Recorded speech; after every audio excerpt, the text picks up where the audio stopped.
Hello, everybody, once again. Welcome to the 2023 Data Science for Social Good. We are excited to present here today the work of 3 teams who've been working very hard for the last 8 weeks on projects involving HIV adherence in Kenya, food bank project involving some data sets with food banks, and also the satellite imagery for maternal health indicators in healthcare. So I think I should first start out by thanking all the people who made this possible, including our director, Chris Hensel. And of course, the hard work was done by all the technical mentors, Shilan, Annie Lamar, Jonathan Altamirano, Haji Wang, and others who have sort of participated in training our fellows. And of course, a big thanks to the students also for working so hard over the last 8 weeks to get this in the final shape that they're going to present today. So I just wanted to inform you that all the questions will be taken via the Q&A, and the participants will speak for 20 minutes, and there will be time for questions after that. And Shilan, who is our head mentor, will read the questions, and also then we can take some questions from the audience in the room here. So once again, welcome, and let's get started. So the first presentation will be by the food bank team, including Tushar and Renee.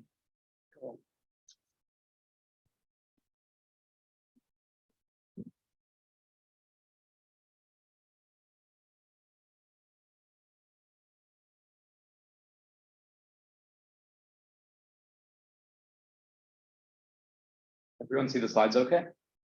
Awesome. Hi, everyone. We're the Food Lab from Stanford's Data Science for Social Good, and our research over the past 8 weeks has been on evaluating the nutritional landscape of food banks across the United States. So here's a quick overview of our team. Renee and I are fellows at the Stanford Data Science for Social Good program. And at the bottom here, you can see our lovely mentor, Annie Lamar, who has been instrumental in helping us over the past 8 weeks. Our faculty advisor, Naras, who's also leading this Data Science for Social Good program, and then our community partner, Ben Dita, who's the CEO at a company called Food Maven. So some quick background on the food banks we've been working with and what research we're trying to accomplish here today. Food banks, as we know, play a critical role in alleviating food insecurity and also reducing food waste. And today we're going to be dealing with the food supplies that exist at these food banks. And a lot of that food supply comes from bulk donations direct from producer. And what food banks do is they redirect this food that would have otherwise been sent to compost and landfill, and they actually give it to the communities they serve and people who need it. However, we've noticed that there's really a lack of data-driven methods to support these food banks and really evaluate their needs. And recently, a lot of these food banks have become recording and digitizing the inflow and outflow of food that goes through these food banks. So what we've done over the past 8 weeks is develop nutritional metrics and data visualizations to evaluate the food supplies of these 32 food banks across the United States that we have data for. So this is a brief 3-step overview of our methodology. This is how we turn the data, the food supply data that we receive for each of the food banks into nutritional profile scores using the Healthy Eating Index. And I'm going to focus specifically on step 1, which is identifying a set of foods under consideration. That's all the data, that's all the food supply data for our food bank data set, which includes food descriptions, as well as the quantity, the weight, other attributes, and the date that they were supplied. And connecting this to step 2, which is determining the amount of dietary components. So we use the USDA database to get nutritional data for all of these foods. And the USDA database has, again, food descriptions, but also the nutritional data. So like the fat content, the sugar content, and the calories for a certain amount of each food. But the problem is that the descriptions in the food bank don't necessarily match up with the USDA food descriptions. And so with the help of our community partners at Food Maven, we've used their classification algorithm to make those food labels match. So now that we've gotten that out of the way where we can convert from food bank descriptions to the ones that exist in the USDA databases, our next couple of steps are to really determine the amount of dietary components that exist in each of these foods. So as Renee mentioned, things like added sugar, vegetables, fruits, protein in each of these foods using our USDA databases. And then finally, we continue to step 3, which is going to be creating a sort of nutritional profile for each of our 32 food banks. So this is going to encapsulate all of the nutritional information from the different foods that they've sourced over the years. So here we can see a table once we've done that conversion. So on the very left-hand side column, you can see the USDA foods. So these have been converted from those food bank descriptions we showed you earlier, things like chili, eggs, and black beans. You can see the weight column. This shows you in pounds the amount of food that was gotten from these food banks in a particular year. And then using the USDA databases, they give us the amount of, let's say, vegetables, protein, and sodium that exist in every 100 grams of that food. And using the weight column, we're able to convert that into how many cups of vegetables there were, how many ounces of protein there were, and how many grams of sodium there were. So for example, for the chili column, you can see in 960 pounds, you have those amounts of vegetables, protein, and sodium. So our next step is, now that we have all of the nutritional information for these foods, how can we create a metric and really score each food bank based on the nutritional information that we have? And there's a tool we have called the Healthy Eating Index, developed by the federal government. It's a metric that evaluates the nutritional quality of a given set of foods. And a higher Healthy Eating Index score, or HEI score, indicates better alignment with the national dietary guidelines. So we have a 3-step flow chart here. The first one is using the USDA databases. We want to compute the amounts of 13 different dietary components. We showed you 3 of those components earlier, things like total vegetables, total protein, and total sodium. And we want to do that same process for 10 other components. After that, our next step is to divide each of these dietary components by the total amount of calories for that food bank. The reason we do this is because the Healthy Eating Index is a density or quality-based approach. They don't care about how much food is at this food bank. They more so care about the quality and nutritional information of that food. So by dividing by the quantity here, we get rid of that, and it's really just all about the quality of those foods. Finally, what we do is we have these 13 different dietary component scores. We're going to score all of them up using that HEI algorithm. And this gives us an ultimate score for each food bank that ranges from 0 to 100. And we're going to do this for all 32 food banks, really give you that nutritional breakdown for each of them and show you how healthy they are. So before we get into our results, we want to clarify that for privacy reasons, we've replaced all of the food bank IDs with proxy names, which are US national parks. And this is so that we can be more transparent about our methodology and our results without revealing sensitive information. So our first set of results is a table and a timeline of the HEI scores for Acadia over time. This is one example of the national parks. And so an overall trend we see across the food banks is that on average, they're generally much healthier using the HEI metric compared to the national consumption and the national supply. So the national consumption is basically what the average American eats in their diet, and the national supply is what's average, like what on average is available in the grocery stores. And you can see that Acadia, for instance, has an HEI score of 78, which is much higher than the averages of 55 and 51.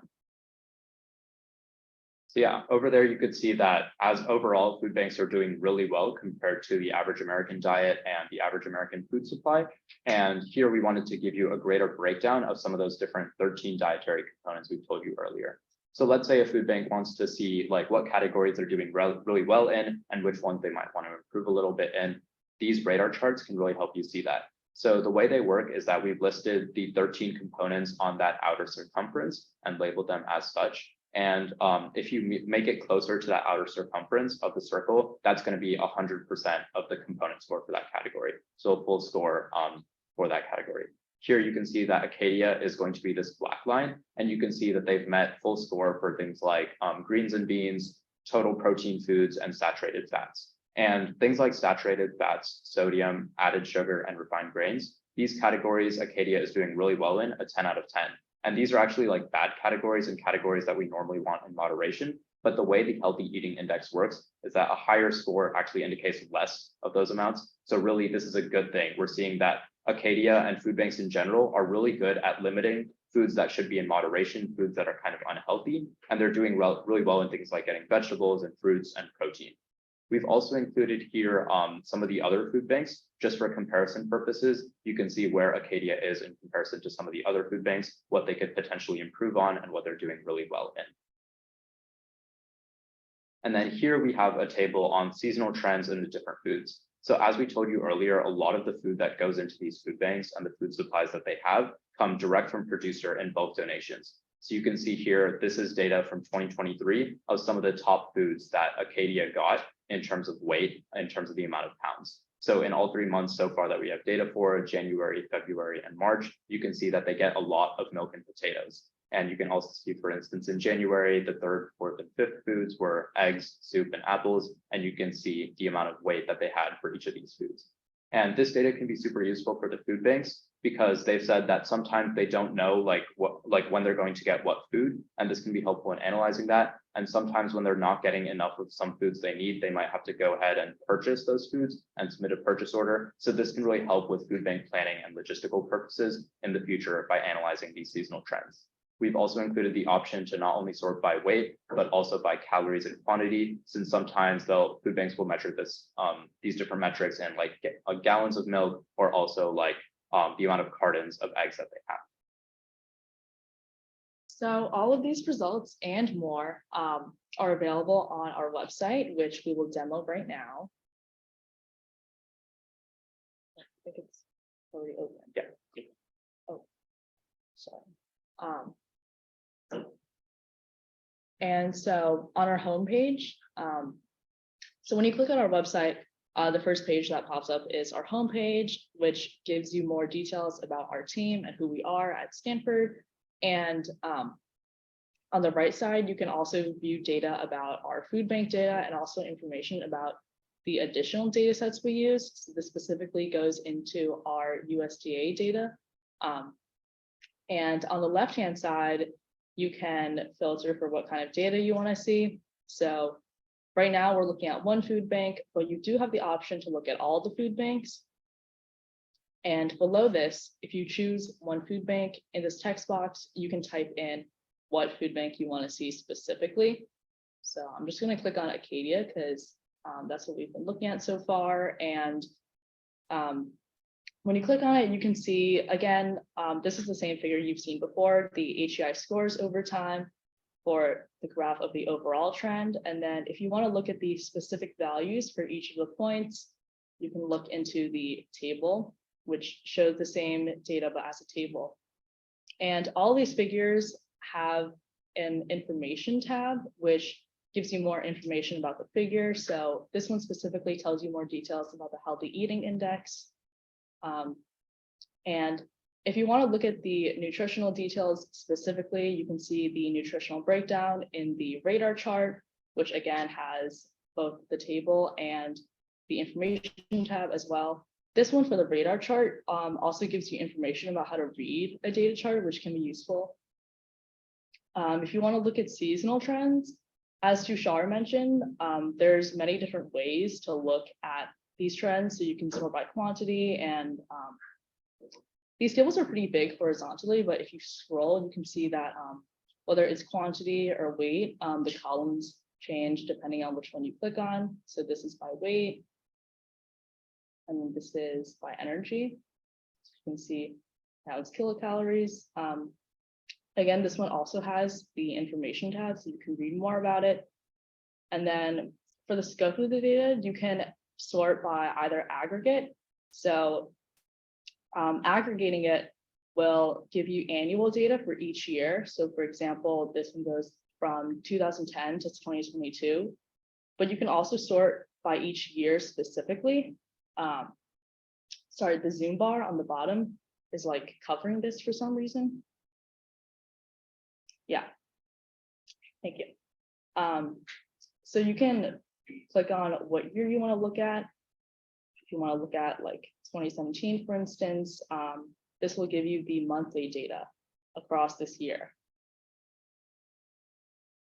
All right, and then also we want to showcase to you, so this is what we've done so far. We've created this website and showed you ways to view the HEI scores, the nutritional breakdown, and then also the seasonal trends. And in terms of what we're doing for future work and what we want to continue to do over these next couple of weeks is this one tab, food waste reduction. So over here, I can see for Acadia, what the impact has been of this food bank the entire time we have data for. So as we told you earlier, food banks are really instrumental in redirecting food away from landfills and to people who need it. And because of that, actually, they have a really good role in reducing their carbon footprint.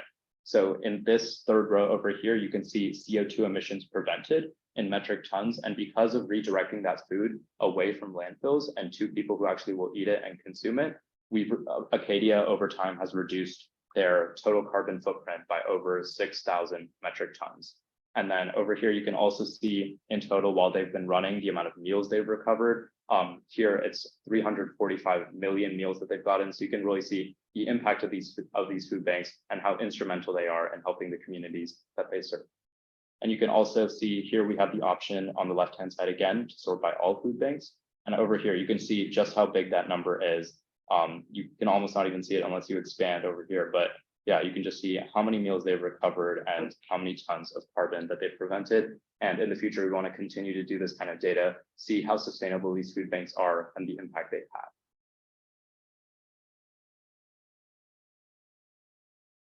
And then, so yeah, that was our web app demo. Now we'd just like to give a really big thank you to some people who have supported us over the last 8 weeks and really made this project possible. So we'd like to give a big shout out to the entire Stanford Data Science for Social Good team for supporting us throughout this process, and a couple of people in particular. Again, our mentor, Annie, we couldn't have done this without her, and our faculty advisor, Naras, and then also Shalon for organizing this entire program and making it such a wonderful experience where we've been able to make an impact, do some amazing research, and also learn so much in the process, so many new skills and techniques. And then on the bottom here are some people outside of Stanford Data Science for Social Good who we also couldn't have made this project work without. So again, our community partner, Ben Dita, he's been really helpful in connecting us to different resources and helping us do that classification we told you about earlier. Also, Emily Ma, she's the head of a program called Food for Good over at Google. She's been doing this work for a couple of years now, and we've learned from her expertise and partnered with her to make some of this happen. And then also Mark Mollenkopf, he's a vice president at Feeding America, which is a network of 200 food banks across the country. And he's been really helpful in getting us this data and making sure it goes to the food banks in the end and really helping them in their processes and helping them plan in the future. And yeah, we just like to give a big thank you to everyone.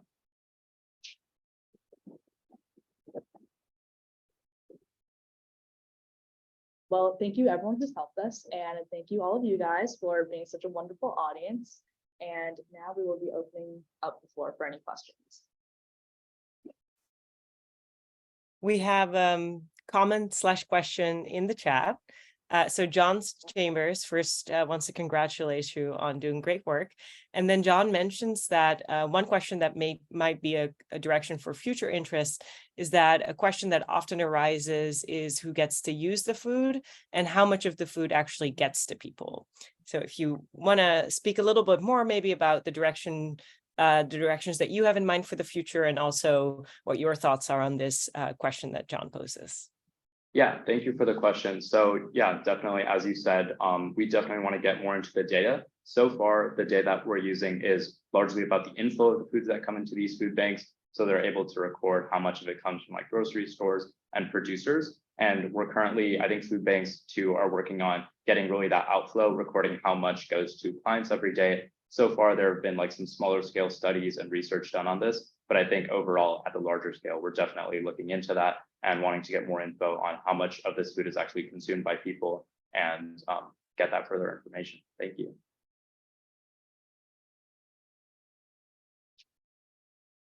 Great, thank you so much. I think we can open it up to questions in the room itself.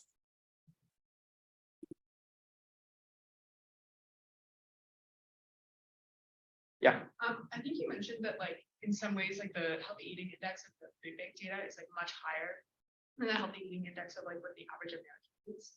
I was wondering like whether you could comment on that and like is that a problem or like does that suggest like a disconnect or yeah, definitely. Before you answer the question, if you could rephrase it for the Zoom participants. Thank you so much. Yeah, so for the folks on Zoom, Emily's question was basically, so one trend we noticed, just particular for Acadia, but also across all food banks, is that all food banks have had a higher HEI or healthy eating index score compared to the average American diet or the average American food supply. And she was just asking like if we could comment more about that trend and what like our hypotheses about that might be. So something we've noticed is that particular, all the food banks are really good in limiting the amount of added sugars they have, sodium they have, and like saturated fat. And one hypothesis there, we haven't really looked into what particular foods there are, but just by looking at those top monthly foods, you really see it's things like milk, eggs, vegetables, and we don't see a lot of processed foods and things you might like see on the groceries, like on shelves of grocery stores. So because of that, we think that food banks are really instrumental in providing healthy foods to the people that they serve and really making sure they get a nutritious and balanced diet. And that's apparent across the data. We don't know about like the particular foods, but that's just like a hypothesis that we have right now. And we could definitely do some future work into seeing whether that's true and like looking more into these trends. Yeah. I think there was a tab that mentioned something about that. Is that something you're working on? Yeah, definitely. I can go ahead and pull that back up. And if you could also repeat it again, that would be great. Yes, definitely. So Zainab's question was specifically for the food waste reduction tab, like where we are with this and the current work we're doing. So I can explain this a bit more. So yeah, for the food waste reduction here, I can also just put it on the information tab so you can get some additional context. But what we're doing here is we're working with an organization called ReFed. And what they do is they really want to analyze food waste and just what would happen were we to prevent food waste altogether in like the next 50 years. So what we do is using their conversion calculator, a lot of this food, if it wasn't given to food banks, it's going to be composted or a lot of the times just straight up sent to landfill. And that releases lots of emissions over time with carbon dioxide and methane and things like that. So because food banks actually provide an opportunity to capture that food before it goes to the landfills, we've been able to calculate for each particular food bank how much they were able to reduce those carbon emissions. And it might seem like kind of hard to do that, but they have like this full methodology that breaks it down into like 10 different categories of like how much emissions would be prevented for like a bread item or how much it might be for like milk, things like that. And we're able to use some of that like data analysis and like classification we've done earlier and connect it with this ReFed impact calculator and do that whole process again. And if you want to, you can also do this on your own. And like even for a household, just search up ReFed impact calculator, put in the amount of whatever food that you like composted instead of put in like landfill, and it'll tell you exactly what your like household carbon footprint is. So it's a really cool tool and we've adapted it to work with these food banks. So yeah, the main ones we want to highlight here are just the CO2 emissions prevented, and then they also have a way to calculate the amount of meals you've recovered. And then they also have the upstream or the downstream amount of CO2 emissions thus far. So this is like, just so you can see how much it took like for farms and everyone to like produce that food and then like ship it to wherever it needed to go. So that's just like unrelated to the food banks, but really the food banks, you can see these last three columns is where they, but these last three rows is where they have the most impact. But yeah, working on getting this a bit more and just like doing some greater analysis here. Yeah. This is sort of a follow-up question, but then I'd like to understand that food banks will turn down, say, a sugary cereal or something that's got a lot of, things that are not nutritious. Do they regularly turn down those donations? Yeah, so the question was for folks on Zoom, do food banks turn down food that might be not as nutritious? And we definitely would have to have more conversations with our partners at Feeding America and just like other food banks before we like answer that question on a general scale. But again, what we've noticed here so far is that a lot of these donations are not from like people like a lot of the donations are bulk donations from grocery stores who like have food like vegetables and things like that and like protein that they can't keep any longer. But what we might predict is that some of those like sugary cereals can stay on the shelves a lot longer and might not go to these food banks. And it's really about like getting it from the producer, and a lot less of it is like from like households who want to donate like leftover sugary cereals that they might have. So that might be another thing that we see in terms of why food banks might be so much more healthy than other diets. Yeah, Pooj. I was wondering about what kind of food bank. I know this is like anonymized, so I don't know how much we feel here. But like, what kind of food banks are available right now for analysis? And like, do you think it would be different for like food pantries or like community-based food banks that are also like starting to pop up in this area too? Do you want to summarize for the people on Zoom? Yeah. For the people on Zoom, Pooja's question was basically, so could we give a bit more context into like what kinds of food banks we have data from and like how we see that changing in the future and like whether we know if there's a difference in our data between food banks and more community and local food pantries. So the data that we have here is from 32 food banks across the United States, and they're part of that Feeding America network. Overall, they have 199 food banks across the country. And so far we have data for 32, but every month more and more food banks are digitizing all of their inventories and getting more data on these processes. So we think that overall, over time, we're going to be able to connect with more and more food banks and make this data more available. And then in terms of your other question about like food banks versus food pantries, so this is specifically for food banks. And oftentimes the way the system works is that the food will go to these food banks direct from producer, and then they'll distribute it to smaller and more local food pantries. So this might be like serving entire counties or like multiple counties. And then a lot of that is still going to these food pantries. So it kind of like encapsulates the food pantries you're talking about.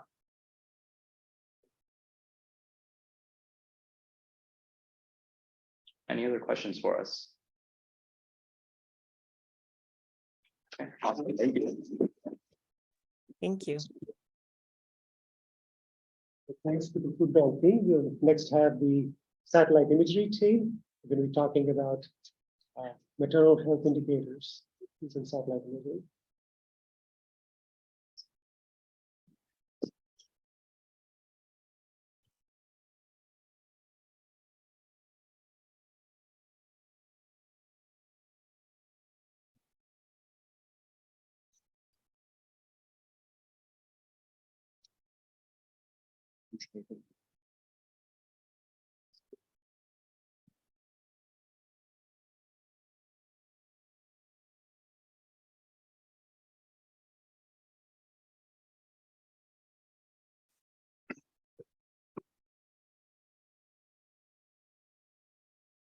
Good morning, everyone. Today we'll be talking about maternal and child health, not from the ground's perspective, not from a bird's perspective, but from a satellite's perspective. So to introduce our team, my name is Pooja. I'm Emily. My name is Mac. Our technical mentor, Haoji, helped us a lot with this project, as well as our faculty mentor, Balasubramanian Narasimhan, or Naras, as well as our community partner, Pascal. So this is the outline of our project, just to summarize what we're going to be talking about. First, we're going to be introducing our background and our motivation. What exactly are we doing? And then our methodology. And at this point, we're going to be kind of splitting up into two different kinds of methodology. First, for one kind of data set we have and another for another. We'll talk about this at that stage. And then we'll end with a conclusion, which we kind of summarize what we think about this data and what we think where we think things can come from. So to start, our background and motivation. What is this all about? So maternal and child health is actually kind of difficult to measure and quantify in a lot of the world, especially the global south, where death registers are particularly unreliable. So a lot of maternal and child deaths related to maternal and child health go uncounted. For this reason, expensive nationally representative household surveys are commonly used to try to get some indication of the actual health on the ground. And this is primarily done through the USAID's Demographic and Health Surveys program, which collects a variety of surveys between the years 1986 and 2019. And although they have surveys across the world, it only samples a small subset of the actual villages and towns, about 2%. So there's low resolution in space. There's also low resolution in time. There's very little consistent remeasurements of how these health indicators have evolved or changed over time. Yeah, so our project was an exploratory project. So we were asking the question, in what ways and to what extent can satellite imagery augment the expensive survey data? So here's a review of some of the recent literature. People are using satellite imagery to try to predict poverty and health. around the world. And the paper here most relevant to our paper is the top right, which is about using satellite imagery and deep learning to make predictions about living standards. So the exact question we were asking is, so we have these 6 health indicators, and we're trying to make predictions about them based on the satellite imagery. And another one of like the major questions of our project is like, which one of these health indicators is the satellite image data like best suited to? So like, for example, there's like the stunted growth rate, or like the under 5 mortality rate, which is like the percent of children who die before reaching their 5th birthday. The skilled birth attendant rate, which is like the percentage of births where a skilled attendant or skilled clinician is present. And then like the median body mass index, or BMI. So like a question is like, can our data answer questions about resource availability, like skilled clinician rate, or macro biomarkers like BMI, which is like an adjusted weight metric, or is it eventual outcomes like under 5 mortality? So that's one of the major questions we're going to answer in this presentation. Now, moving on to our data sets, what we have is satellite images, right? But take a look at this image. What can you get out of it? Probably not a lot. We have roads, we have trees, we have terrains. However, we have multiple methods that can extract features from those images. And we have 2 of those data sets. One of them is called the Google Earth Engine dataset, which is to use Google Earth Engine to extract geotag data. And the other one is called the Mosaics dataset, which is through the Mosaics API, which is through a research on from UC Berkeley. And of course, we have another dataset, which is just a raw image dataset. They are exactly the way they're taken from the satellites. And just to recover, and these are the example features that different models can extract from those satellite images. For example, related to our projects, there are soil conditions, vegetation conditions, et cetera, et cetera. And for the satellite images, the raw data, there are not only the red, green, and blue, which is human visible channels, they have multiple non-visible channels as well. For example, there are near infrared, temperature, thermal data, et cetera. And of course, there are those scalar data associated with each image, which is year, longitude, and latitude. So one of the first things that we did with our data is we did this sanity check, where we built a model to have the to predict urban versus rural classification using the metrics that Matt just outlined. So like the nighttime lighting, and like road accessibility, clean water accessibility.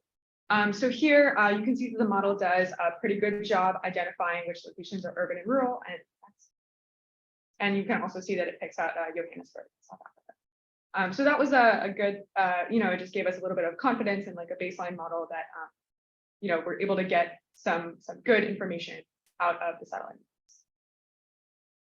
Now for our methods. So we have 2 sets of methods that we're at least this is how we're going to present them.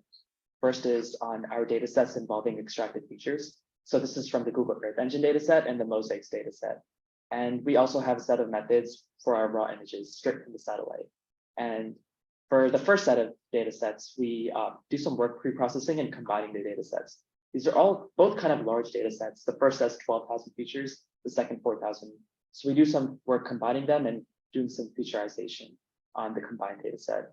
Then we run regression as well as classification on these data sets. We use machine learning to achieve this, particularly automated machine learning using Azure's AutoML features, which gives us stack ensembles, which combines various different algorithms to put together a prediction. For our raw image data set, we only do regression, and we actually build a custom machine learning model. We build a convolutional neural network as well as a vision transformer. So for the first set of methods and results relating to our extracted feature data. So as we just mentioned, we use automated ML in Azure Machine Learning to train our regression model, as well as select our regression models. So we train a set of regression models, including XGBoost regressor, light GBM, extreme random trees, random forest, and ElasticNet. These are just different commonly used regression models using for like this kind of large data. Our stack ensemble basically combines these models and kind of creates a generalizer to help optimize a prediction. And we, in addition to regression, we explored the possibility of converting this to a classification task. So the reason we used regression was that these health indicators like BMI, skilled birth attendant rate, unmet need rate, these are all continuous variables. They take a variety of like decimal values, and we thought perhaps it could be helpful to kind of simplify the amount of data being encoded in these health indicators by discretizing them. So we did k-means discretization to fit the data into 5 clusters. So we mapped each observation to one of 5 clusters. And we then ran AutoML again to create stack ensembles for this classification task with deep learning this time.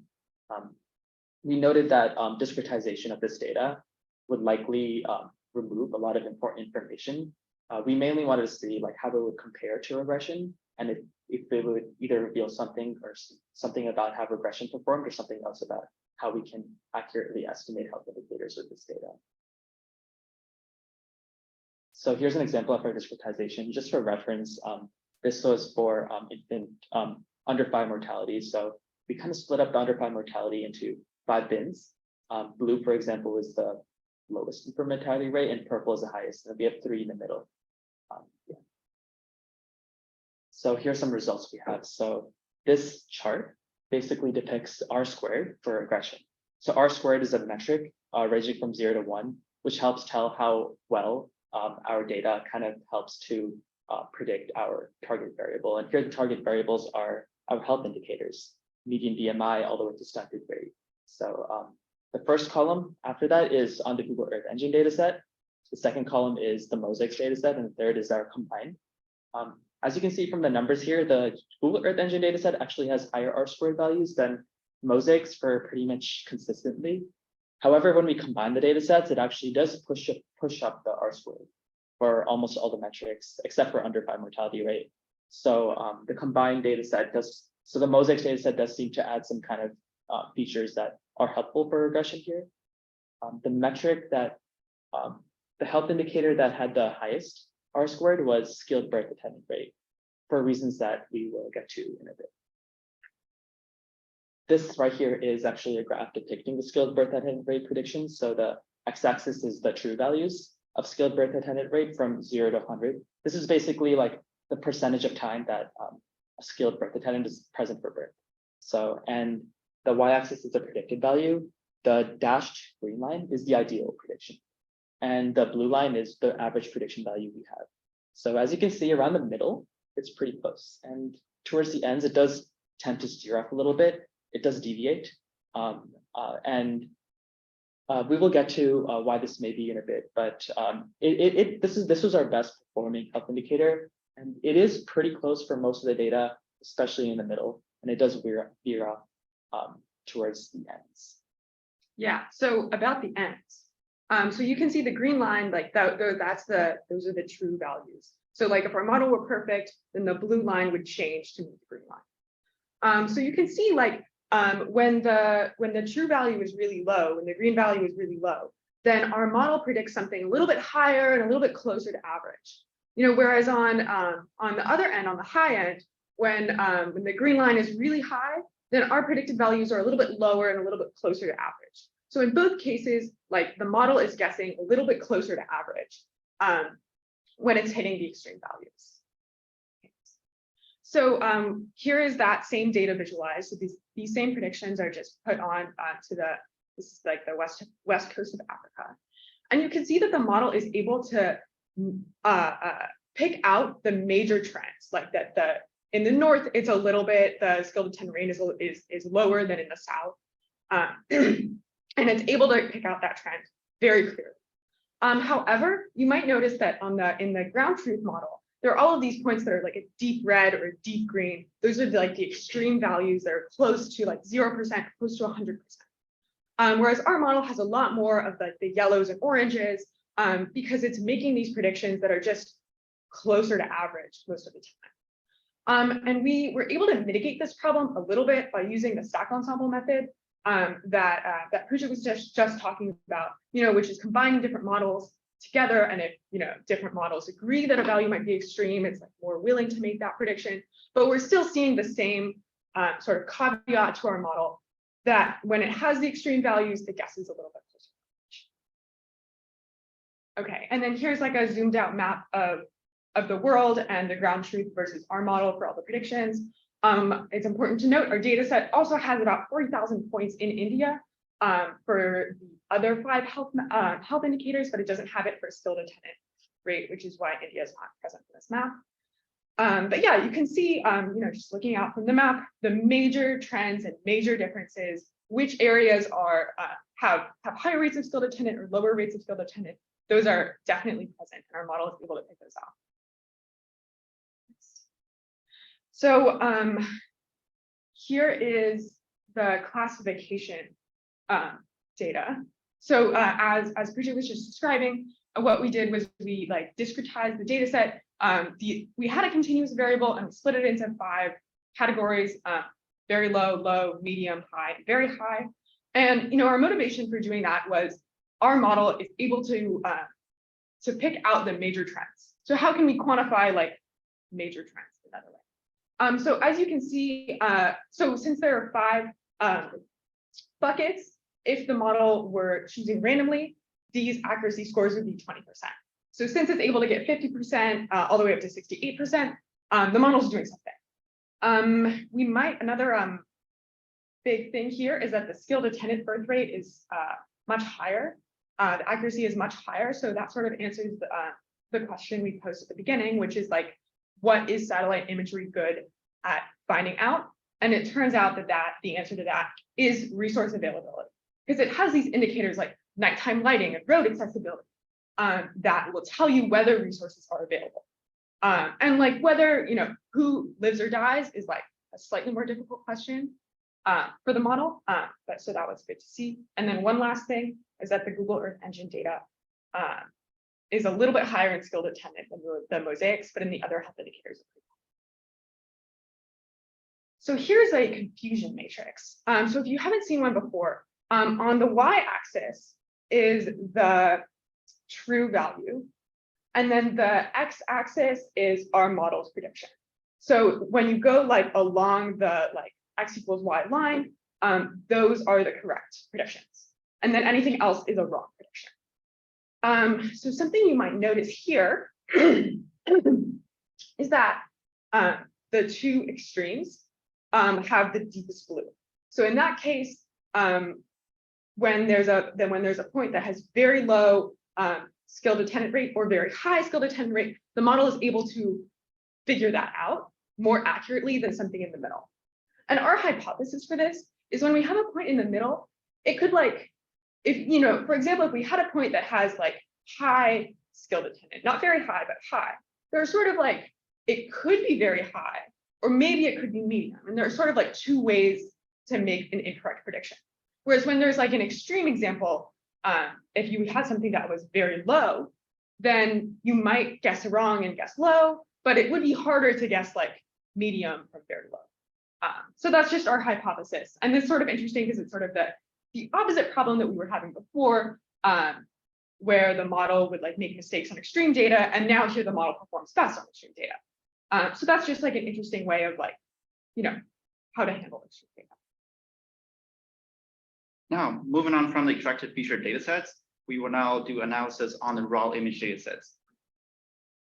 So as Pooja mentioned, we've built 2 different customized machine learning models, and one is to use convolutional neural network, and the other one's combining CNN with vision transformers. And I'll talk about that later. So just to recap, the Landsat has 11 features, 8 is spectral channels, and 3 scalar values. So to input that into the model, we have the 8 spectral bands in through convolutional neural network layers and have those 3 scalars, year, longitude, latitude, that go through linear fully connected layers. And the results get concatenated, and they get passed through like more layers, and they produce the result. And just to mention that we only had the time and computing resource to compute the one health indicator, which is the skilled attendant rate. And the other one is to combine vision transformers. So what vision transformers are is basically a structure that use transformers that is borrowed from the world of natural language processing, and to use that on satellite images, which is considered like just to consider images as natural languages. that gets a little more complicated because for vision transformers, they are usually trained on the visible bands, which is in the top three, red, green, and blue. But then again, one cool thing about satellite images is that we have more spectral bands, such as near infrared, et cetera, et cetera. So we have to do something different. As you can see at the top, the visible bands, red, green, and blue, get passed into the vision transformers. And then we have to separate the 5 non-invisible bands that through the also through the CNN layers, just as we did before. And everything else is the same. For results, as you can see, the base model is actually performing a little better than the more complex model. It's doing the same metrics, R squared, at 0.58, and the more complex model is doing 0.41. And our hypothesis is that although Vision Transformer is a much more complex model, it was pre-trained on a much larger data set that's on everyday objects classification tasks. And that task is very different from what we're doing here, and that's causing the model to perform not as well. And another comparison I would like to do is with raw image-based model with what these guys were saying earlier. As you can see, the raw image-based model is performing a little worse, and we presume that's because that the extracted feature dataset has a lot of geotag data that is not present in the raw image dataset, and that's helping it. Okay, so we will end our presentation with conclusions and future steps. So what now and what next? For what now, here are some preliminary conclusions we have from our results so far. So one is that combining satellite and geospatial features across different data sets is likely helpful for improving estimation. And this kind of tracks from the fact that like all of these data sets have some features which are probably useful for regression. So when we were able to put them together, we did achieve better results. So this may suggest that looking for other sources of numerical data that can help us for regression could be helpful. There are other sources for this out there. There's information about infrastructure that exists. There's also the web and like scraping the internet for some kind of other geotag sources or something else could possibly be helpful for improving regression. Another preliminary conclusion we have is that certain health indicators may be just better suited for these tasks than others. I mean, at the end of the day, we have maternal and child health and we have satellite images. These are not two domains that that one would immediately think of to relate. But as we can see, there are possibly some relations we can derive, such as things related to resource accessibility. Like in what ways does resource accessibility affect maternal and child health, and in what ways is it shown in satellite images and geospatial data? So through these kinds of connections, perhaps it can be leveraged for certain kinds of health indicators and health information. Skilled birth attendant rate was one of them. Another preliminary conclusion is that reformulating the task as a classification problem may not be super advantageous, at least when the categories are not super carefully defined and the results are not super carefully measured from those categories. We did classification for certain reasons, which was to compare to regression, as well as to see if it could capture some information about the trends. So I think especially to capture some information about the trends, it does have possibilities to be used. But especially since at the end of the day, these health indicator variables, at least in the literature, are continuous variables. And to actually measure someone's health, it would probably be helpful to have it as in that format. So that is one consideration, especially when pursuing something like that for classification. And one last preliminary conclusion we will share is that the raw image data set, which we also started to analyze, has a lot of information. There's so many spectral bands. There's also so many images. How can we analyze all this and identify which information is helpful is the challenge. There is a lot of information that does relate or could help. More analysis is required, and perhaps even concatenating that data set with the other numerical data could be one way to have more features to have better prediction. Speaking of more analysis, here are the couple of next steps. So we can consider it from three perspectives. One is the input data set, and two is the outcome predictors, and the three is the methods that we use. So of course, we can improve featureization and optimization on the combined datasets, which includes the Google Earth Engine, mosaics, raw image dataset, and so forth. And we can also consider possible sources of missing data, especially when it's a very significant missingness in the raw image data, which caused the model to perform not very well. And for the health indicators, we want to expand the ground truth data. As Poojan mentioned, we only have 2% of the global low and middle income countries. That's just not good enough. We also want to incorporate the living standard measurement studies and many other studies to prove more accurate data.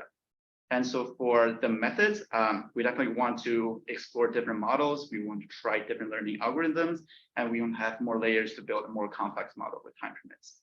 And in the end, we thought about considering time variation of satellite imagery as part of the model. Yeah, so in conclusion, while survey data remains the gold standard for maternal and child health indicators, satellite images provide the opportunity to augment this data set. Satellite images are an enormous publicly available data set that does provide some important additional information to the health indicators, especially on topics of resource availability.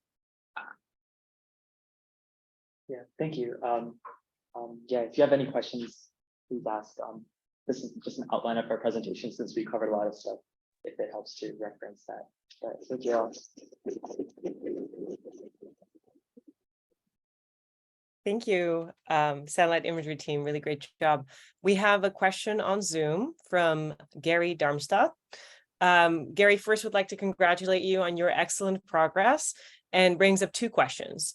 One, if you could say a little bit more about the maternal unmet need measure. So is this unmet need for family planning or something else? Could you speak a little bit more to that? The second question is regarding the fact that you're looking also at India. If you've taken a look at the Shrug data set, which is housed at Dartmouth, and this data set has data about multiple contextual factors down to the village level. For the second question, I don't think we've taken a look at that. What would they call the Shrug data set? Yeah, Shrug, SHRUG. That sounds like something we should look at. There was actually a paper published in April 2023, which did like related health and satellite information, living standards and satellite information in India. So maybe they looked at that. Yeah, we will take a look at that. Yeah, for the first question, that's what you said was what I thought it was, but you'll have Yeah, it's from the DHS survey data. So it was just like a macro number that we just got from them. Yeah, we can get back to you on where exactly their source is from. For example, they do have documentation on this. For example, the skilled birth attendant is actually, they use a sliding window of 5 years to determine what the average skilled birth attendant rate was over the last 5 years. So it's the same thing for under 5 mortality rate. It's the last 5 years since the survey is conducted. So I think it's the same thing for unmet need rate. If I remember correctly, it's the 5 years before the survey was conducted, an average rate. I'm not sure exactly the details beyond that, but yeah, we can get back to you. Great. Well, Gary will send you a couple of papers in which they use Shrug for geospatial analysis of variation in these indicators. That sounds like something that's going to be excellent in a future work section. Mm-hmm. Yeah, thank you so much, Gary.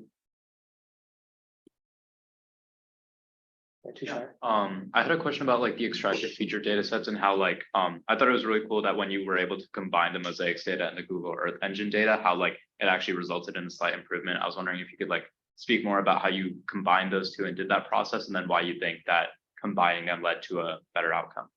Yeah, for sure. So our Google Earth Engine data is actually, oh sure. So the question that Tushar had was that they were curious about the combination of data sets and why that or how that exactly worked and where that might have helped. So the thing that was helpful for us was that these data sets were already georeferenced to the DHS surveys. So we had at least the Google Earth Engine was. And for our mosaics data, that was not, but we had a small algorithm to just georeference all the positions. And to speak about the sources of these two data a little more detail, our Google Earth Engine data is basically an aggregate of various collections from the Google Earth Engine data set, that API. And then basically it takes in a variety of different data sets. So there's information about a variety of geospatial data. It's not just satellite, but also geospatial data from the satellites. And the mosaics data probably has slightly different kinds of features. So this was developed by a team in Berkeley just 2 years ago. So they have 4,000 unnamed features for across the world. So for relating to satellite images. So it's a little more like decrypted, like we don't really know what the features are, it's unnamed. So our hypothesis is that there's some information in those features that wasn't readily available in the Google Earth engine. So like together there's some improvement because of that. In terms of how we combine the data, that's a good point because we did mention that we filtered and did some featureization. The data set was so big that we were having trouble like running regression successfully, and especially since we were iterating. So we did some featureization to remove certain columns, which is with low variance. That it's similar to PCA, but not PCA. But at the end of the day, like that was just a matter of like referencing the DHA surveys and combining the data. So pretty standard like pre-processing of large data sets. Yeah.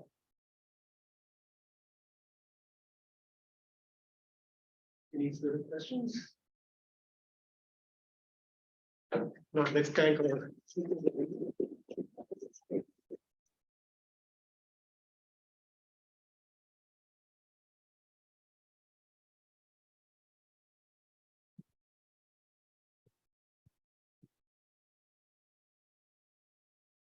And I think, we have our final team, it's the Kenya team that will be speaking about their work. So.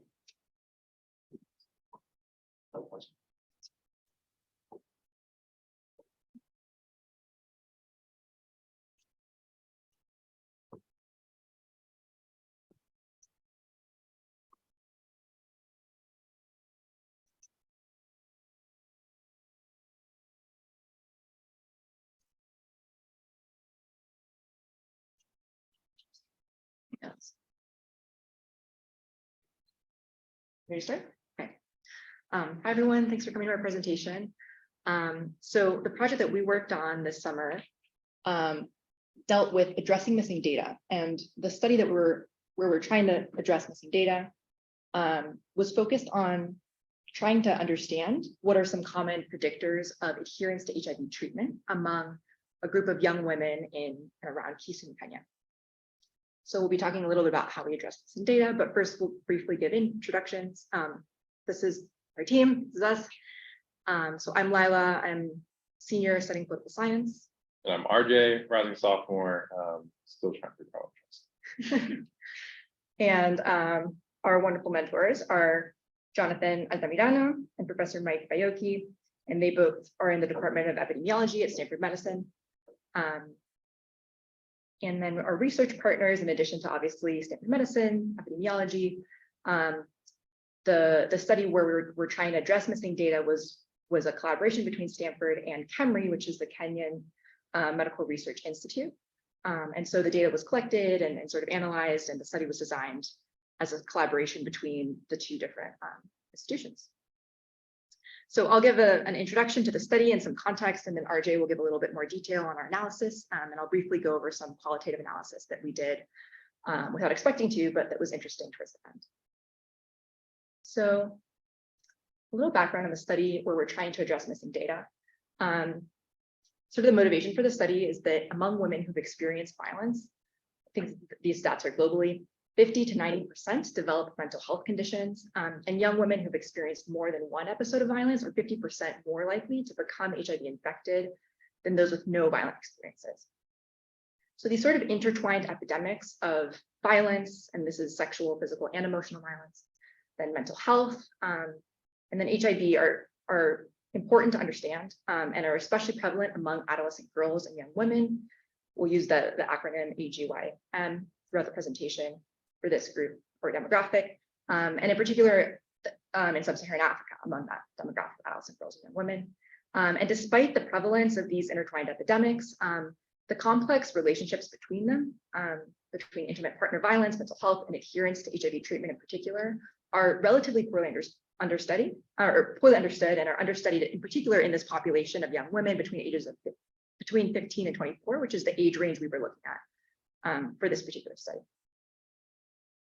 And so the sort of concepts of interest for us are violence, mental health, and adherence. And so those are kind of the relationships and the concepts that we're trying to understand better. through the study. And to clarify, this is not our study. This is Jonathan Bayohi's study.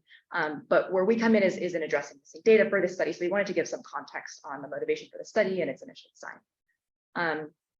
So in terms of that study, it's the context is that it takes place in and around Kisumu, Kenya. And in Kenya nationwide, HIV prevalence is around 6%. But in Kisumu, it's elevated relative to the nationwide average. And so the prevalence in the county of Kisumu is around 20%.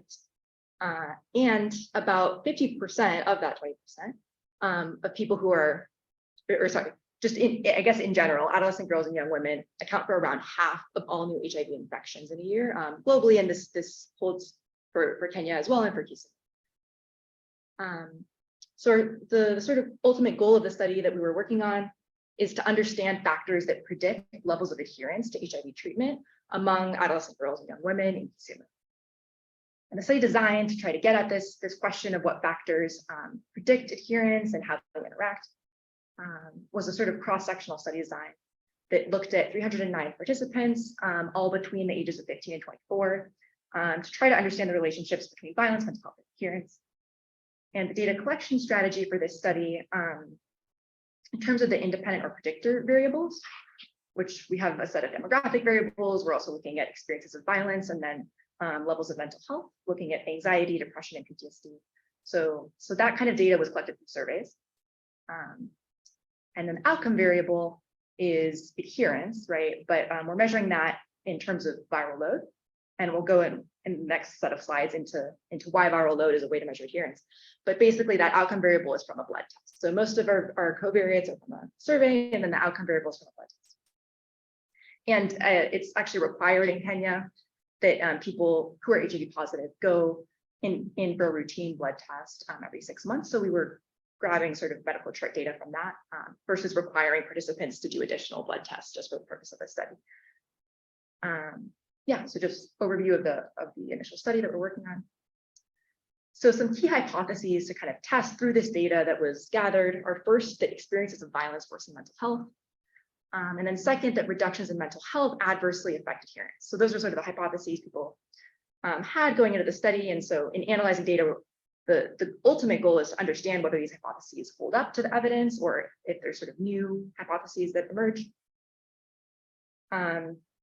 But the sort of problem that we're trying to work on that gets in the way of understanding whether those hypotheses are accurate or not, and better understanding the relationships between these different variables of violence, mental health, and adherence, is the fact that COVID created a situation of elevated levels of missingness in the outcome variable of viral load compared to what we might have expected without COVID. And so when the pandemic hit in March of 2020, viral load testing became much more difficult for participants, because earlier on in the pandemic, it was difficult to access clinics with transportation and whatnot, being kind of derailed, but then also because large portions of the laboratory staff and PCR machines that are directly working on HIV testing were then reallocated following the pandemic towards COVID. And so that kind of reallocation and also supply chain issues has persisted even into 2023. And so hopefully some of our sort of tactics for addressing missing data in this study could be relevant to the literature at large, because these kinds of supply chain issues around getting viral load have affected a lot of people working in the space. But yeah, so to summarize, in our data set, we only ended up with viral load samples for 50% of participants.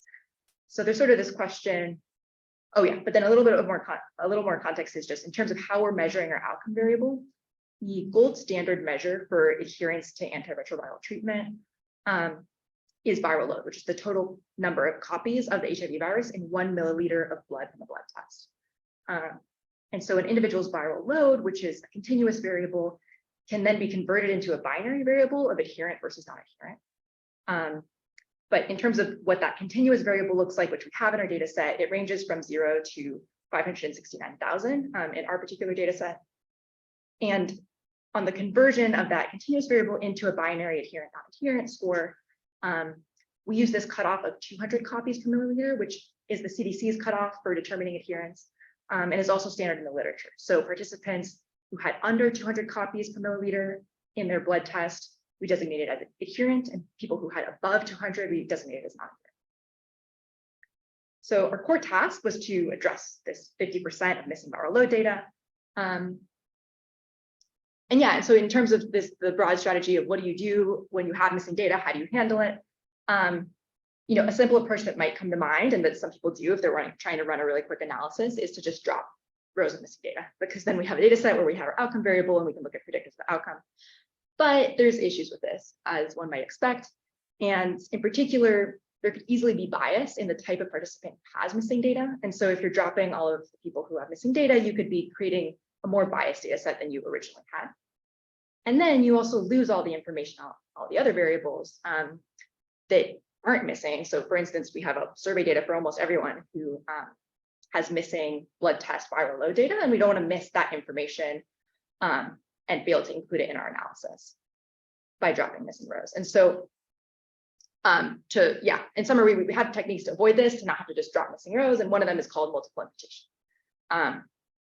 It's a pretty common approach to tackling missing data. Even if it sounds a little technical or fancy, it's not. Imputation just means filling in empty cells. So where we have missing data, we want to impute a number. But to impute that number, we have to predict what that number is based on the data we do have. And so to impute is just to put a number in a blank cell. And then the word multiple comes in because we want to actually impute multiple times by generating multiple versions of our data set, which is called bootstrapping, and then running regressions on each before averaging the estimates across those multiple data sets to then use those averaged estimates to impute in our original data set. So that's sort of where the term multiple comes in. And RJ will go into a little bit more detail about that process later on. But yeah, the sort of beginning of this process of addressing missing data was, just the sort of visual of what we had. We had our 309 study participants, 156 had recent viral loads, and then 153 were missing. So it's about half and half missing and not on the outcome variable. So the first thing we wanted to do is just look at correlates of missingness. So what are some differences between these two groups? And we're looking at differences in demographics. So this is all info from the survey data we have, also differences in mental health, and then differences in experiences of violence. So we want to look at those differences so that when we're imputing, we're taking that into account. And then we also want to look within the people where we do have data at differences between adherent people and non-adherent people, because that's what we're really trying to predict whether someone's adherent or not, so that we can impute into the 153 who are missing using the information that we have about those who aren't missing, but also accounting for the fact that the people who don't have missing data are different from the people who have missing data. So some in our initial kind of like exploratory data characterization piece, we're looking at some correlates of missing viral load data, and some that came up as salient. This one is looking at site type. And so in particular, people who have a recent viral load are more urban on average than people who have missing data. The people with the information are more rural, and then the people who have missing data are more urban. So there's some differences there. It's the type of clinic and the area where people live. There's also differences in sort of like parental status, which is just orphanhood, single parenthood. Are both your parents alive, or have they passed away? Or do you have one parent alive? And if so, is it the father or the mother? So salient here is the fact that generally people with missing data seem to be more vulnerable than people without missing data, which you might expect. The people who weren't able to go to the clinic to get the blood test are probably going to be a slightly more vulnerable demographic than those who were. But yeah, here we see that people who have viral load data, there's a higher rate of having a single mom compared to those who don't. And then orphanhood is more prevalent among people with missing data. Here we're looking at experiences of violence. And so across all categories of emotional violence, physical violence, experiences of rape, and sexual violence more broadly, people with missing data are more vulnerable to those experiences of violence.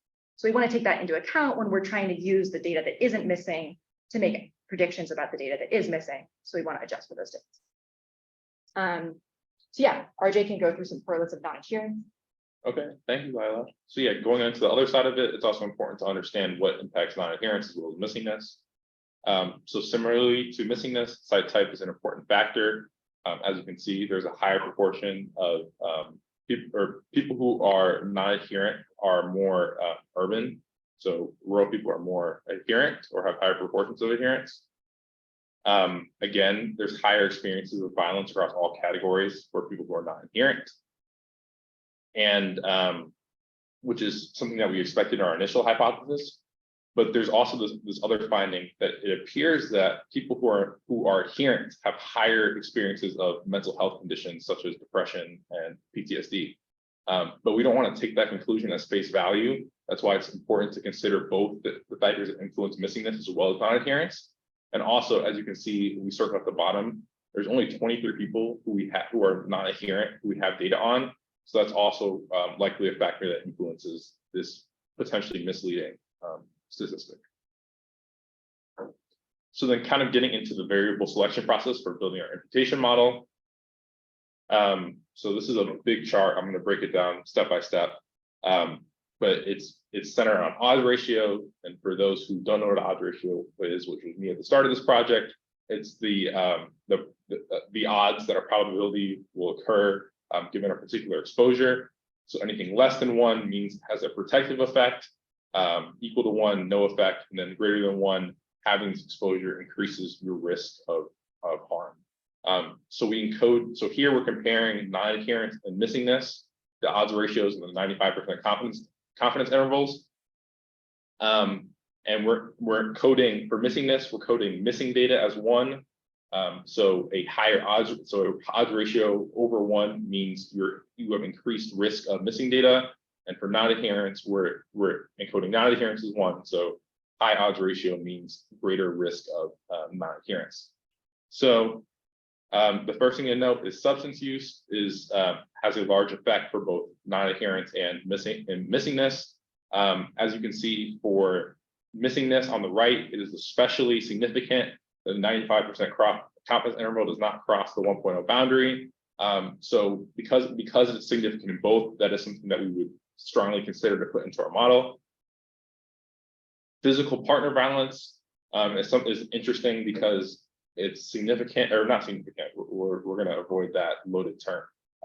But it has a large effect for people who are non-adherent, but a lesser effect who are for missingness. But because it was had one of the larger effects for non-adherence, we decided to keep it in our model. And then other violence categories such as sexual violence and rape had a large effect for both. So we put them in our model. Specifically, we decided to use, or kind of jumping ahead, the sexual violence category since it's broader. And then this is a correlation matrix between different variables in our model. So it's measuring the R value, also known as the correlation coefficient. So measuring the strength of relationship between two variables. So this first little subset are the correlations between different violence measures. So as you can see, there's high correlation between sexual violence and rape, which makes sense because rape is a subcategory of sexual violence. But overall, there is not strong pairwise correlation among other variables, which is a good thing. So hopefully putting multiple violence indicators in will not wreak havoc in our model. And then looking at some of the other relationships between covariates, there is not very strong pairwise correlation, which again is a good thing, limiting confounding. And then getting into the actual imputation process. So these are the final variables that we decided to put into our model. So as you can see, we have the odds ratio and the 95% confidence interval. And again, this model is measuring non-adherence as an outcome. So we use the missingness data to inform what variables we're putting into our model, but now we're looking into modeling non-adherence. And we have the p-values or significant levels on the right. So as we saw previously, factors such as physical partner violence and sexual violence have a large effect. And then there's factors that have a protective effect include, maternal status, like mother alive, paternal status, father alive. And then also, as we saw earlier, variables such as like ruralness. And then overall, we opted for a manual variable selection process over an automatic one. And the reason we did this was to make sure that we understood the relationships that were taking place in our model. We weren't it wasn't a causal framework, but we still wanted to understand what was going on. And in reality, the variables that were selected were very similar. So in bold are the variables that were selected in both the automatic or selected across many of the different models in the automatic selection process, as well as our manual selection process. However, one thing that was interesting is mother alive. So at first in our manual process, we used a variable of number of parents alive, so 0, 1, or 2. However, the automatic process informed us that, helped inform that whether or not that parent is a mother or a father was significant in terms of protectiveness. So in the final model, we changed from the numerical parental status to maternal paternal status. And then getting into the logistic regression, just wanted to give a brief overview of what logistic regression is and we're using it in our model. So given an input space, so different variables like site type, age, physical partner violence, it models the log odds of an outcome occurring. What is the log odds? Who knows? I don't know. Doesn't really matter. What we care about is the probability of non-adherence, which we can extract from the log odds. And which is cool is that since it's outputting a probability, we can use this to predict whether or not someone is non-adherent simply by, if it's greater than 50%, it's better than just a random coin flip. So we will use those people and mark them non-adherent. And to measure the truth of our model, we use the case adherence index, which is a validated proxy for viral load if viral load data is not available, which has been validated in Kenya specifically. And then on the left, you see some questions from the case adherence index survey, which is a survey approximation for whether or not someone is adhering to their medication regimen. So getting into the results of our multiple imputation, which we imputed 100,000 data sets. And to kind of jump ahead, there's going to be two graphics. This one is for using viral load as truth. The next one is using the case adherence index as truth. So one thing to note is that for imputation, and the reason why we did this is because for imputation, we only, for the people who have data, we can just use their values. Like we don't need to make a prediction. We only need to make a prediction for people who don't have data.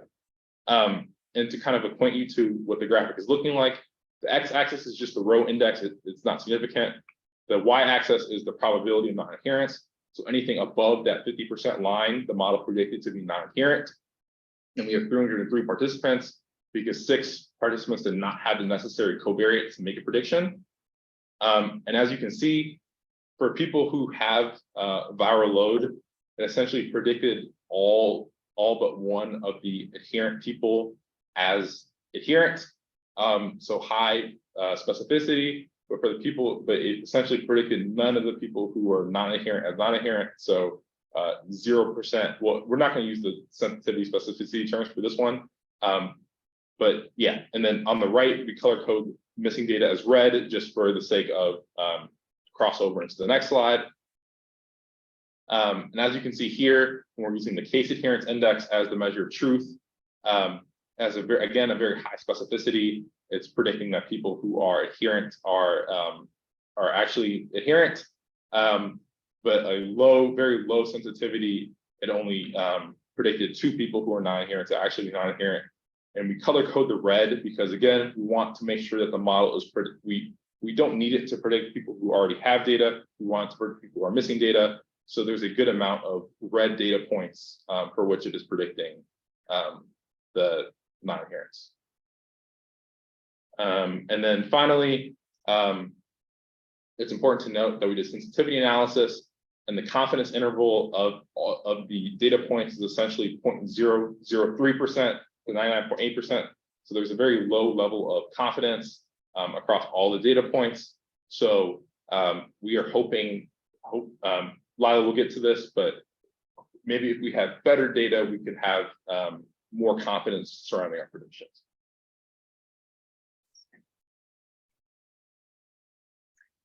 So our mentors recently applied for funding to conduct a follow-up study that would be on the ground and around Kisumu with our same 309 participants to be able to measure viral load.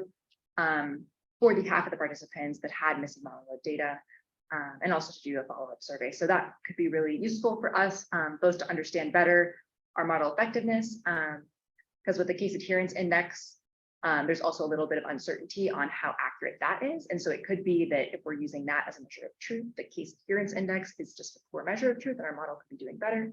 In any case, it's useful to have this additional data.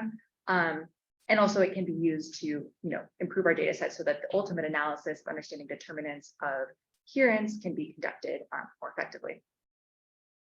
I'm going to briefly go over another sort of like one main detour that we took along the process of trying to work on our quantitative analysis, which was a little bit of a qualitative analysis. In essence, when we were initially familiarizing ourselves with our data set, we encountered two columns that were interesting. First one was called physical exam notes, and the second called complaints. They both contain doctor's notes on patients' physical symptoms, as well as comments patients had made to their doctor about their experiences with HIV treatment, or other comments they've made about their life. So it was interesting to read through those, and we thought, oh, that could be an interesting way to complement our quantitative analysis with some more sort of qualitative information. These are some selected participant comments found in those two columns. So symptoms like chest pain, coughs, headaches, fevers, these were all pretty common, especially coughs, headaches. Itches and rashes were also quite common, some night sweats, weight loss. Also some vomiting, especially while taking the medication, or loss of appetite. So illustrates that these living with HIV, but also taking antiretroviral treatment is not easy on the body, so it's quite challenging. And that there's these compounding factors like financial insecurity that can potentially lead to higher levels of non-adherence. Also difficulties around the size of the pills, and some really challenging mental health experiences for a lot of participants that are oftentimes informed by the context that they're in and the people in their environment. And so, yeah, and then also some experiences of stigma. A lot of people talked about challenges taking medication in a school environment, worrying about sort of judgment from their peers. So it was easier to take the evening dose that they took at home than the morning dose that was during school, for instance. Young kids who may have HIV because their parent had HIV could be made fun of for having rashes, that kind of thing. And in summary, we sort of reading across it, I forget exactly how many rows it was, but it was a lot, probably about 300. We kind of synthesized through parallel coding and then through RJ and I coming together to see where there was accordance with our codes and where there wasn't. Sort of a set of codes that seemed to describe what we were finding in those two columns, and that could maybe paint a little bit of a picture of what this particular demographic of women between ages 15 and 24 living in and around Kisumu were experiencing with living with HIV and with retroviral treatment, and potentially some insight into the complex factors that can inform challenges around adherence to antiretrovirals. So yeah, to sort of summarize, from our quantitative analysis, key takeaways were that violence, especially physical and sexual violence, were the main correlates of non-adherence among people who had viral data. And then site type, rural versus urban, parental status, and experiences of sexual violence were the main correlates of having missing viral data. So it's difficult to predict non-adherence from the data we have, but we have code for multiple imputation ready that can hopefully be used to improve the model if there's a follow-up study or we end up changing specifics of the variables we're looking at. And from the qualitative analysis, just helps to shine another sort of lens on this, the original concepts of interest that we introduced at the beginning. In the HIV and HIV treatment are really challenging logistically, physically, and emotionally, and all of that contributes to difficulty adhering to antiretrovirals. There's many compounding and contextual factors that inhibit consistent adherence to HIV treatment. So yeah, I think that having the qualitative analysis was useful to kind of humanize a little bit more this relatively abstracted quantitative data set we're looking at, but certainly we couldn't have understood determinants of non-adherence with the qualitative analysis alone. So it was nice to be able to complement those approaches. So thank you.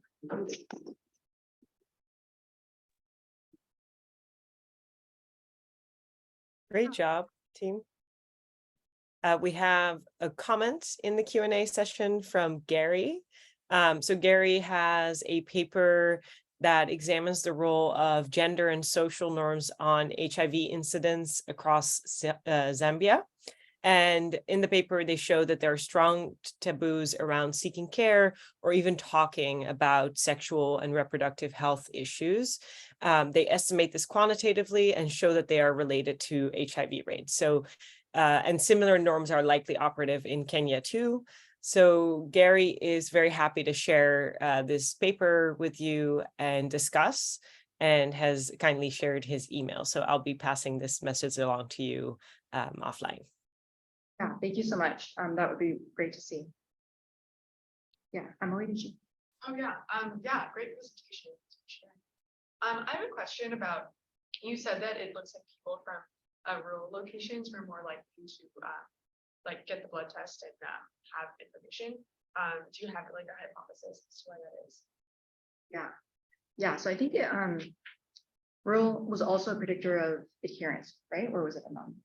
Rural people were more. We're more adherent, yeah. And I think we'd consulted a little bit with Kemri on that because they're obviously based near Kisumu and have more understanding of the local context. And they were saying that on adherence in particular, in terms of why we would see higher rates of adherence in rural areas, the fact that there's sort of tighter knit community can help with that kind of regularity, having people to remind you.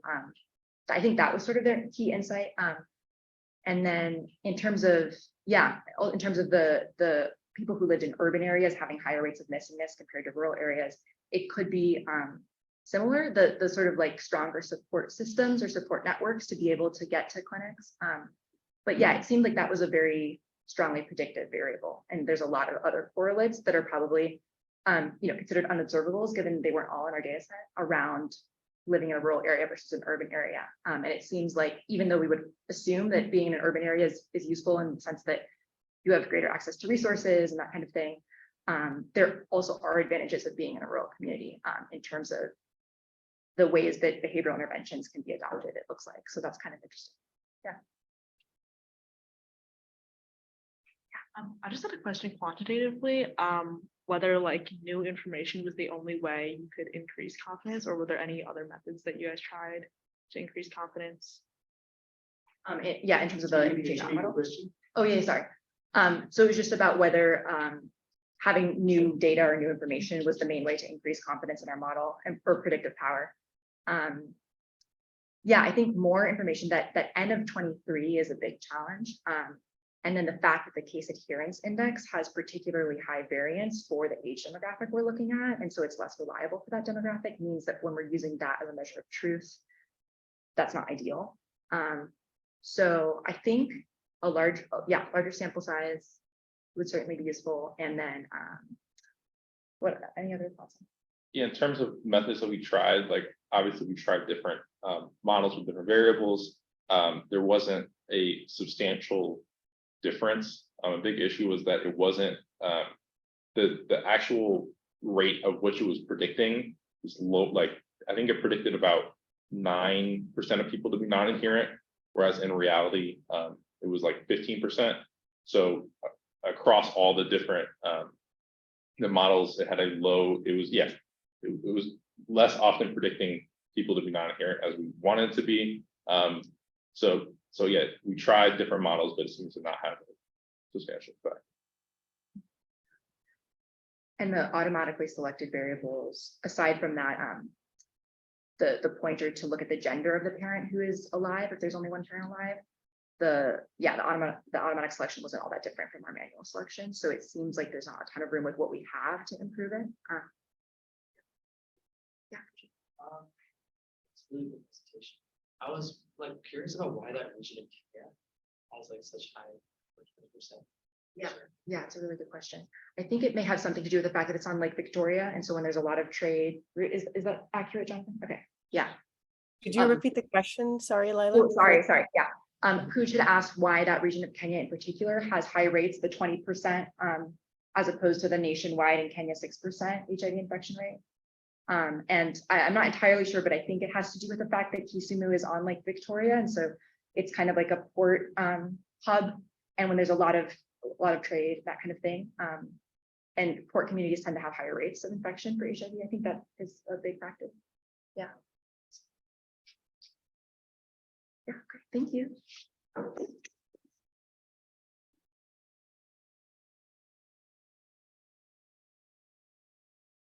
I just wanted to thank all the speakers again for the wonderful presentations.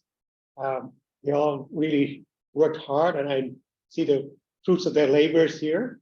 And one final round of applause to all of them. And thank you, the technical mentors as well, who really did an amazing job. And that concludes our presentation for today. Thank you for joining us.